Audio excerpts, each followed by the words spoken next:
ফের পার্কস্ট্রিট থেকে গ্রেপ্তার বাংলাদেশি অনুপ্রবেশকারী। ধৃত মোহাম্মদ আবিদুর রহমান বাংলাদেশের নড়াইলের বাসিন্দা। গতকাল রাতে কলিন লেন থেকে পাকড়াও করা হয় এই আবিদুর রহমানকে। কিভাবে আবিদুর রহমানের খোঁজ পেল পুলিশ, কিভাবে পাকড়াও করলো, বিস্তারিত তথ্য জানবো। সরাসরি কথা বলবো আমাদের প্রতিনিধি সুকান্ত মুখোপাধ্যায় আমাদের সঙ্গে রয়েছেন। সুকান্ত, দেখো, ইতিমধ্যে ব্যাংশাল আদালতে তোলা হয়েছে অভিযুক্ত মোহাম্মদ আবিদুর রহমানকে। 37 বছর বয়সী এই বাংলাদেশের বাসিন্দা। পুলিশ সূত্রে যেটা জানা যাচ্ছে যে নারাইলের বাসিন্দা। গতকালকে কলিন লেন থেকে এই মোহাম্মদ আবিদুরকে গ্রেফতার করা হয় এবং পুলিশ তাকে এখনো পর্যন্ত জিজ্ঞাসাবাদ করে যেটা জানতে পেরেছে যে লাগাতার 10 বছর ধরে বছরের একটি নির্দিষ্ট সময় তার যাতায়াত থাকলেও 2023 সালের একেবারে মাঝামাঝি সময় থেকে পাকাপাকিভাবে সে কিন্তু কলকাতাতে কার্যত ডেরা বেঁধেছিল।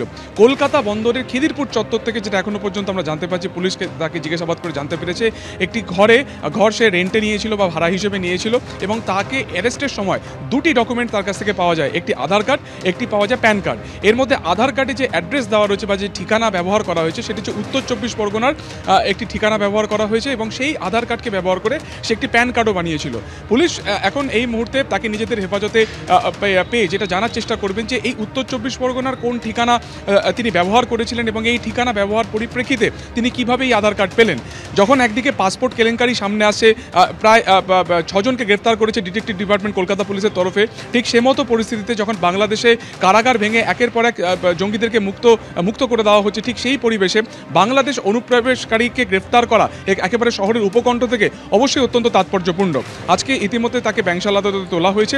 3টের কিছু পর থেকে শুনানি শুরু হওয়ার কথা রয়েছে এবং পুলিশ কার্যত জানার চেষ্টা করছে যে এই বাংলাদেশ অনুপ্রবেশকারী সে কবে এক্স্যাক্টলি ভারতে এসেছিল, কিভাবে এই ডকুমেন্ট সে বানালো, কার কার সাথে সে যুক্ত ছিল এবং সেই পরিপ্রেক্ষিতে তারা কিন্তু জানার চেষ্টা করছে যে এই আধার কার্ড বা ভুয়ো ঠিকানা ব্যবহার করে এই আধার কার্ড কিভাবে বানানো হচ্ছে, নেপথ্যে বড় কোনো মাস্টার মাইন্ড বা চক্র রয়েছে কিনা, পুরো বিষয়টা খতিয়ে দেখা হচ্ছে। তো মনে থাকবে ঠিক 1 মাস আগে নভেম্বর মাসেও কিন্তু এই পার্ক স্ট্রিট থানা চত্বর থেকেই মার্কুই স্ট্রিট, সেখান থেকে এক ব্যক্তিকে গ্রেফতার করা হয়। সেও একই রকমভাবে কিন্তু বাংলাদেশের বাসিন্দা ছিল, সেলিম মাতব্বর তার নাম ছিল এবং সেই সময় দেখা যায় যে তার কাছ থেকে এই ভুয়ো আধার কার্ড পাওয়া যাচ্ছে, ভুয়ো তার কাছ থেকে অন্যান্য সচিত্র পরিচয়পত্রও পাওয়া গিয়েছিল এবং ভিসা না থাকাতেও সে কিন্তু পাকাপাকিভাবে মার্কুই স্ট্রিট একটি লজে সে কাজ করছিল। ফলত সেই সেলিম মাতব্বরের সাথে এই গ্রেফতার হওয়া ব্যক্তি মোহাম্মদ আবিদুর রহমানের কোনো যোগসূত্র রয়েছে কিনা সেটা তারা খতিয়ে দেখছেন এবং তারা জানার চেষ্টা করছেন যে দু তরফে এই যে ফেক ডকুমেন্ট পাওয়া গেছে সেই ফেক ডকুমেন্ট তৈরির ক্ষেত্রে কোনো নির্দিষ্ট একটি সিন্ডিকেট কাজ করছে কিনা। সব মিলিয়ে 14 দিনের নিজেদের হেফাজতে চেয়ে আজকে আবেদন জানাচ্ছে পার্ক স্ট্রিট থানা এই মোহাম্মদ আবিদুর রহমানকে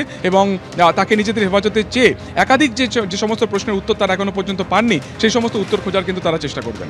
ধন্যবাদ সুকান্ত।